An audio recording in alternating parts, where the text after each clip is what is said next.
here's a little overview on how the backyard is looking. You guys can see here they have lots of ranunculus. I'll talk a bit more about them in a minute. And over here in the back by my table here, there's a lot more growth than last time I posted a little garden tour. Look at this piece. There's so many things, lots of new blooms, and the green stalks over here are looking really good as well. So we're going to start at the raised bed here on this sign in the corner. We have this gorgeous starflower. This is the same variety as the ones in the plot, but like over there, they are all turning to be a slightly different shade, which is very nice. I love this one over here. It almost looks like a raspberry color. And over here in this shady corner, things are growing better than I thought as well. I have a dill, some snapdragons, some more poppies in there. Some of the sunflowers didn't make it, but I think it's because the squirrel dug their roots. And more here to this side, I have the Lysianthus. Slow growing Lysianthus. My God, I did not know they were going to grow this slow when I started them, but I'm hopeful to have some blooms this year. I have two varieties here. This is the first love Lysianthus, and this one is the Champagne, Voyage Champagne, I believe. It's supposed to be peachy, whitish color too. They're both ruffled. And then I have dahlias here in the back. Some more dahlias getting a little bit shaded by these other guys are growing a little bit too fast, so hopefully they will make it. But the first dahlia that I planted, this one was from seed, is actually growing wonderfully. Look how beautiful and tall she looks. And she has a bud. And this was from seed, so I have no idea what kind of flower it's going to be, so I'm very excited to see it. Back there I have the sunflowers. Remember how tiny those were? Sunflowers go really fast. They're all volunteers. These guys all came back from last year. I had a few big sunflowers here last year, and maybe some of the heads fell, some seeds when the squirrels are eating, and they all self-seeded in here. So I'm curious to see those two, if they're going to be the same color or if they're going to have some variety. And here I have the vegetable button. One of the buds are starting to bloom. The other one by the back there already bloomed. I'm going to show you guys, but excited to see this color. Brushel button is supposed to attract lots of beneficial insects, so I've seen a lot of ladybugs on it yet, which is really good. And I have more calendula here, same variety as a plot, the Bronze Beauty from Floret. More feverfew. This one was also spring planted. Some snapdragons. Have lots of snapdragons here and there. This guy is also ready to be harvested. I saw a ladybug here earlier. I'm sure she's still there. Yes, she's still there. Don't want to disturb it too much, but let's see if I can get it in the camera. You guys see it? That's very important to us because these ranunculus are looking beautiful from far away. Let me actually show you guys from far first. So I say that the ranunculus in the plot was looking a little bit bigger. Were looking a little bit bigger, but I meant the red ones. This one is big too, but over there kind of looks bigger. But now that I'm back here, kind of seeing this again, these guys are super tall too. So I guess the ranunculus did well on both sides. The only problem here with my raised beds is that they are full of aphids, and some of them are coming a little deformed like this. If you get close to most of them, which I will here so you can see, you will see lots of aphids by their buds. This has been happening for a while now, but really got bad in the past week. So some of them are still opening nice. This one is very beautiful. I did harvest some, and I made some bouquets with them too already. They are productive. They are kind of growing fast, which is kind of cool. But see, this one also has lots of them have aphids on them, and some of them are getting really damaged. So you can see this one here too. And this guy, I saw lots of aphids earlier in between the petals. And it's a little disheartening. You can't really tell, I guess, if you don't go too close. But if you come too close, almost every time you'll find some over there. So why did I show the ladybug on the snapdragon? Because ladybugs actually eat aphids. and their larvae eat lots of aphids too, so I was waiting on them to kind of control my aphid situation in here. But I have to admit that I probably waited a little bit too long. So this year I am noticing a lot more problems with aphids than ever, and since I started gardening anyway 4 years ago. So what I think it is because we had a very mild winter, and then lots of the eggs didn't get killed and lots of these bugs were more successful in overwintering. I did have some kohlrabi growing on my green stalk during the winter, and I think that actually also helped with beginning the aphids population, because I had aphids on it the whole time. They didn't really die in the winter. So I was not really worried about, because I thought, you know, early in the spring the ladybugs would come and the parasitic wasps and all the other beneficial insects would move in and help me out. But they're coming now. By the end of May I'm noticing a lot more of them, but by this time I think the aphid infestation is a little bit too big. So I'm slightly concerned about the ranunculus. I am gonna go ahead and harvest all of those ones that are blooming. I am considering actually looking into some different, more natural ways to control them. Almost every time that I talk here about pest control, someone comments about neem oil. I do not like to use neem oil. I know it's organically approved, but there are some, they can do some harm on the bees too if applied at the wrong time, and I really don't want to do any harm to them. I would rather do something that strengthens the roots or the plants so they themselves can have a better defense against insects and etc. So I'm going to research about that and let you guys know if I find something. I've been looking to some brands and I got some recommendations too, but that's where I'm at. I have not used neem oil or anything in the whole garden last year for the whole season. This year so far I haven't even sprayed it with soap and water. I have only, when I'm watering with the hose, I will spray a little bit harder on the buds that I see the aphids, but I'm also seeing a lot of trips in there and they're not good. They can really damage the plants. So I'm slightly worried, but let's see how it goes. You can, if you look from far, you can't tell. You think the garden is doing very good, but I know that it's going to need some help really soon. There is also another pest that I'm concerned about and I've been seeing here. Let's see if I find one. Yes, I did. Almost every time I look I find one, which is lanternfly nymphs. They're getting smart, so when they see me they jump. There's aphids in here too, little green aphids. This is a feverfew. Let me see if my camera will focus. Okay, I got it. But that's how they look like. So they jump and they're pretty agile. I'm gonna leave them in there so I can come back after this and pick them up. They usually hang out in here. I heard that they really like pears, apples and grapes, and I do have this pear tree in here, so I think that they might have overwintered in here with the eggs. We tried to find the egg sacs. Danny and I researched it and tried to scrape it off, but obviously it didn't work. I've been finding a lot more as time passes. Almost every day when I come to the garden I look for them in the morning. And I'm a little concerned because the problem with invasive species is that they take the habitat of the native species, especially if these guys are generalists and they are feeding on the plants of more specialist insects. This guy's feverfew is also not native from here, but in general it's just not a good thing, and they are listed as invasive species in New York. So what I do, I'll put a sticky, like a little duct tape on my finger, and I'll just like stick them to it. It's the only way that I found that I can actually catch them, because I'm gonna try here just so you guys see. They jump. If I go close to them, they are getting smart. Like I said, they're moving. If I try to catch them, oh, I actually caught this one. Yeah.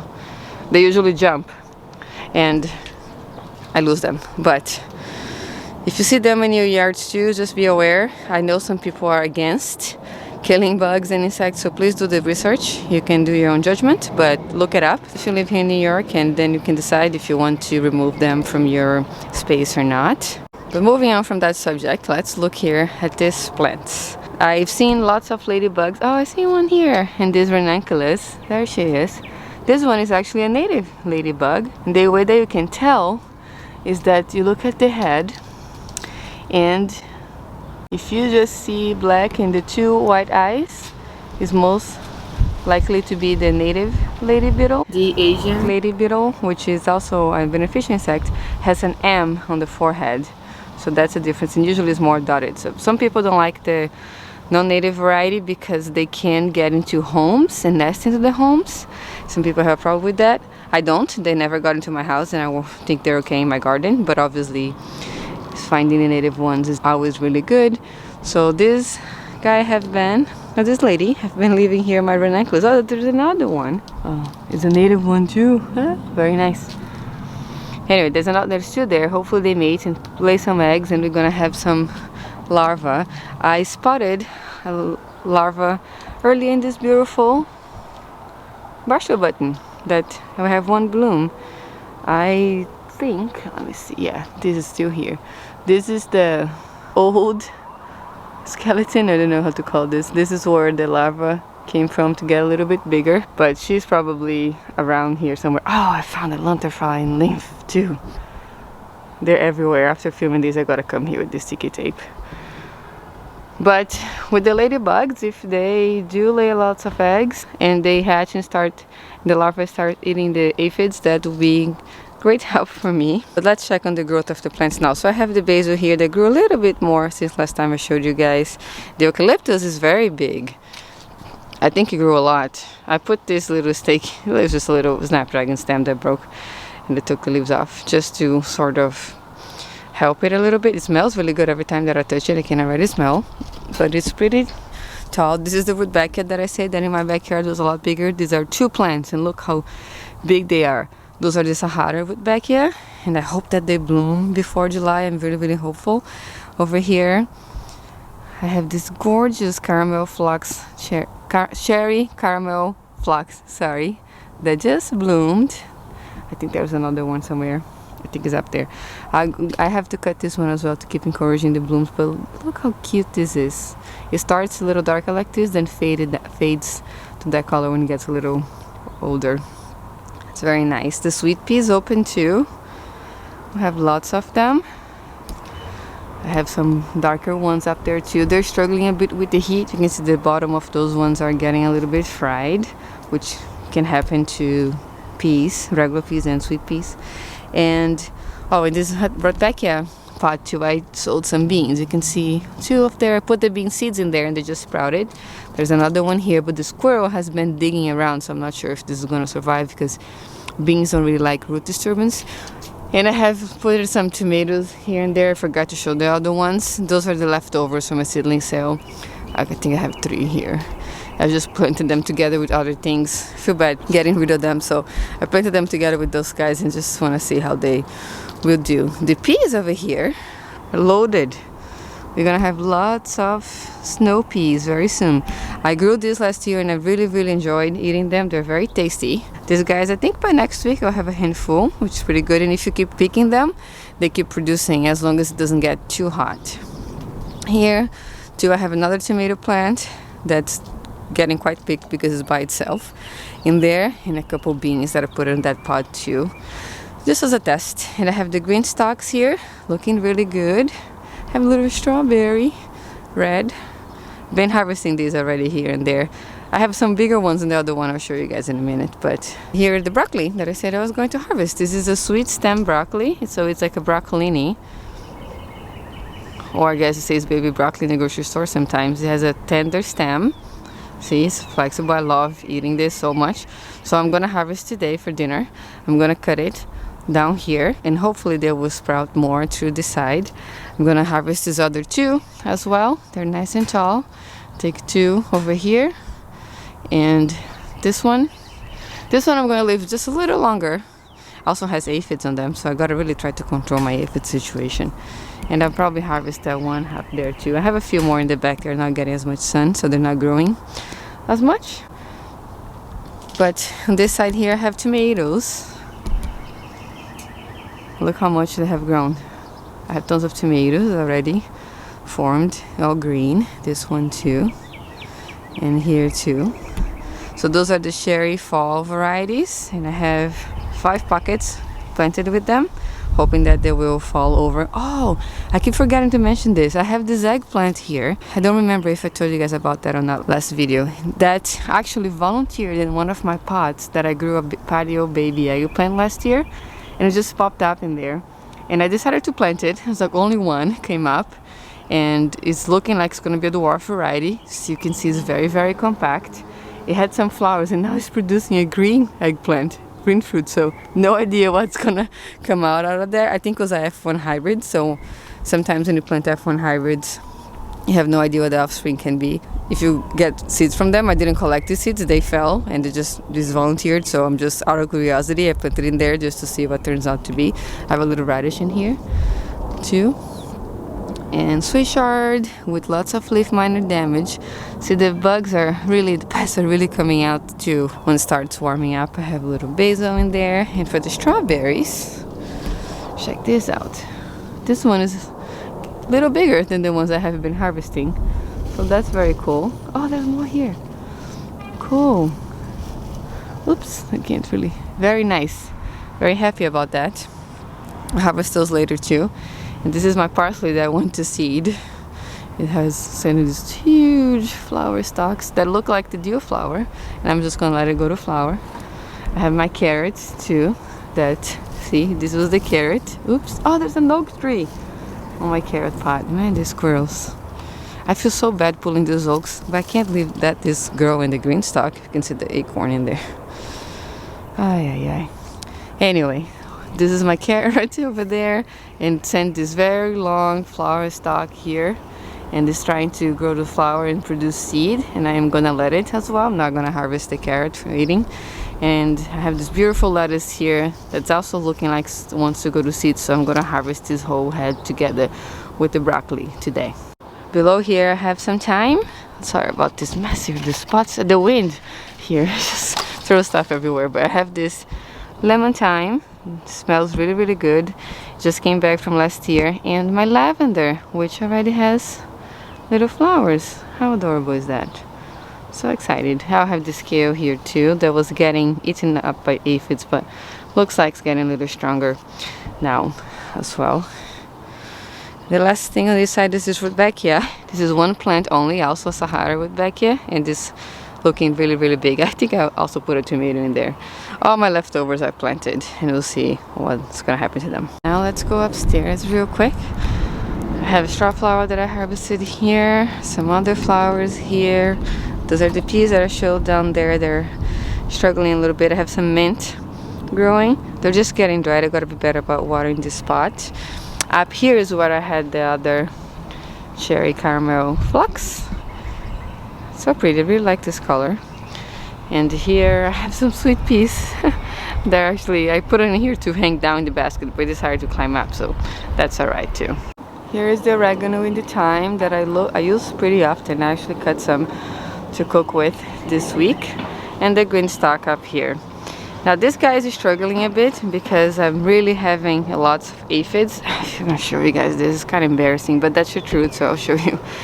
These cabbage aphids are the gray ones, the one that I had. Oh, look at how many that I had since the winter. They're just attacking everything in there. Not everything, but most of my brassicas. Look at this kale. It's even like drooping because it's probably so damaged with this cabbage aphid. So I don't want this aphids to attack my healthy little seedlings, which they're already getting to them. I can see some here. I want to give these guys a good chance of growing in here because I love this dino kale. So I'm gonna have to probably get rid of the plants that are really infested with the aphids. Lettuce growing nicely up here too. Another one here. The basil that I have transplanted, starting to grow a little slowly, but getting there. I have more lettuce on that side, more lettuce here, more lettuce below there. So really what's really suffering is mostly the brassicas. The other things are not really getting affected by the aphids very much. Sometimes this red lettuce gets some, but the green ones seem to be doing fine. I want to cut some of these chives too because they're a little bit out of control. I always harvest chives if you the harvest videos, but we use them a lot for cooking. And here on this last thing is my beautiful floret sweet peas. They are open, and I decided that I'm not going to harvest them. They have faded a bit. When they open, they're a little bit more pink on the edges. I want to actually let them go to seed. I saw that they're already forming seed pods. Those are not edible. They're poisonous actually. But I'm saving this seed to grow more sweet peas next year because These seeds from Floret, sometimes they sell out very quickly and they can be pricey. I think I only got 10 seeds in a pack when I bought those, and they were like sold out right away. So I decided that I'm leaving these guys be, grow it to its full potential. I'm not gonna harvest, not do anything, just let it grow, and then I'm going to save the seeds from it to grow next season. Okay, let's do some harvesting now. I just went inside and got a basket, and I'm gonna grab this broccoli over here. I'm going to harvest this broccoli right here. It's still quite tender, and I do enjoy eating the stems on this variety, and I hope that right in between those leaves here we're gonna get some side shoots and get a second harvest. But this one, as I mentioned, I might let it grow just a little bit more, and I'm gonna harvest the ones down there. For these guys, I'll do the same thing. I'll just cut right over here. Over here around us, they're called baby broccoli or broccolini sometimes, and they are really expensive. A little bunch with not as many of them. It's usually, at least in the city and in Manhattan where I shop for my clients, usually $4.99, sometimes $5, and it comes like a little bit like this, sometimes more, but not much more. I'm going to turn this. So I wanted to grow this too because it's a cut they come again, and actually I got these seeds on sale from Joni's. This could grow a little bit more, but I want to have enough to have some for dinner, so I'm going to cut this one down here too. There's a shoot coming from here already, and let's see, we'll do an experiment and see if they will shoot a little bit more. Now this is like the bunch usually you would buy in the grocery store for $4.99, $5.99 sometimes.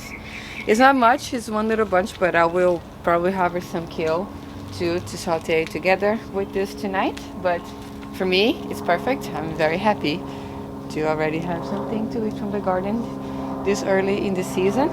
Put it over here. And I'm also going to harvest that big red lettuce over there.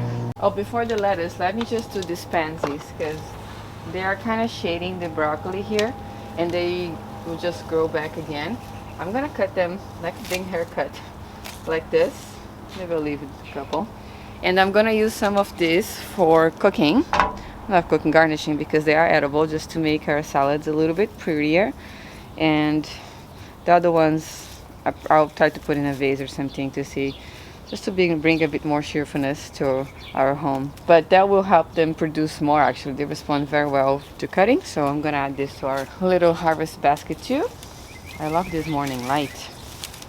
Now moving on to the lettuce. This green stalk is not on the spinner. This is on mover base, so it moves, but it's harder to turn. You gotta just put some more strength to it. So I usually move them from place to place. I need to get a spinner for this guy too. If you missed my other green stalk harvesting video, when they're like really big like this, I like to cut all the way down. That looks scary, but that's how I do. Oh, there's a big spider over there. Oh my gosh.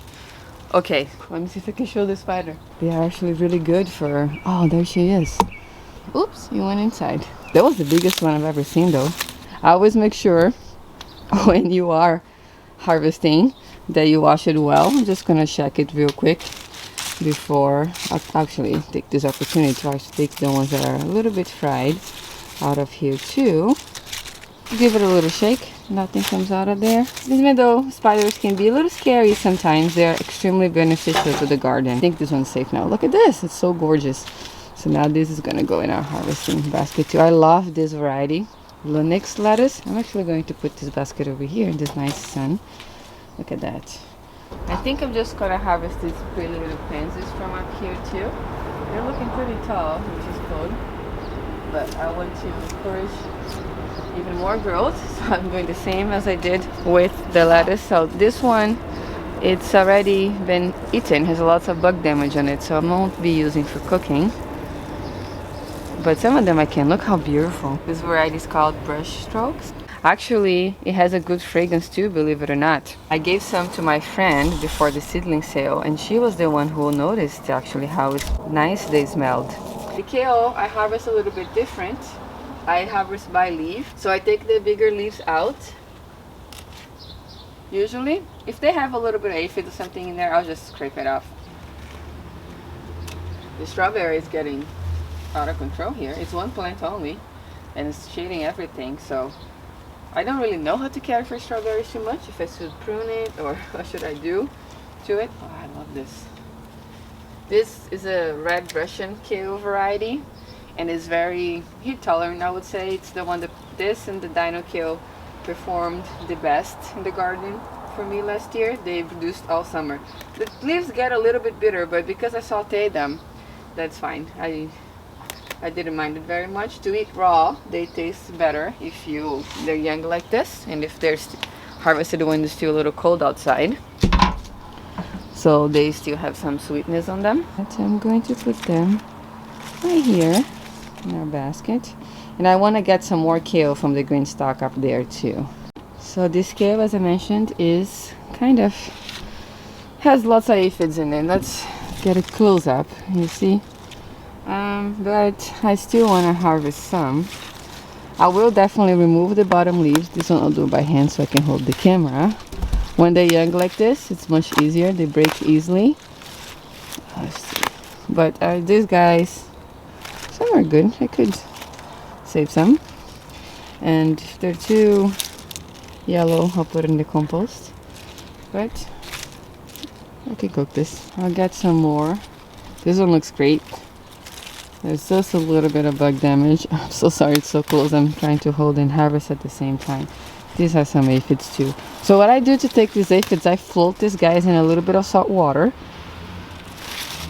Militia that came here for the seedling sale says that she does the same. I mean, if they have a little bugs, you don't need to discard it. You can definitely eat this. They're so good for you. Just make sure you wash very well. And I was going to harvest the chives too, but my basket's already full. I'll probably just do it later. I will harvest them. I'm gonna just take half this time instead of taking the whole thing, and take some more of that one as well. And one more thing that I want to show you in case you're nervous to harvest just the way that I did. This lettuce here, you see this cut?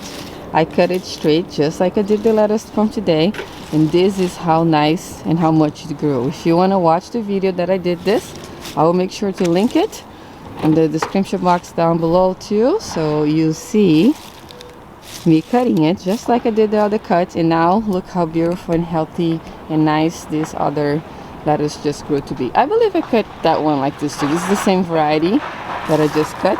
Yeah, you can see the middle over there, and then all the side shoots. So it's a little scary, but don't worry about it. It'll grow back.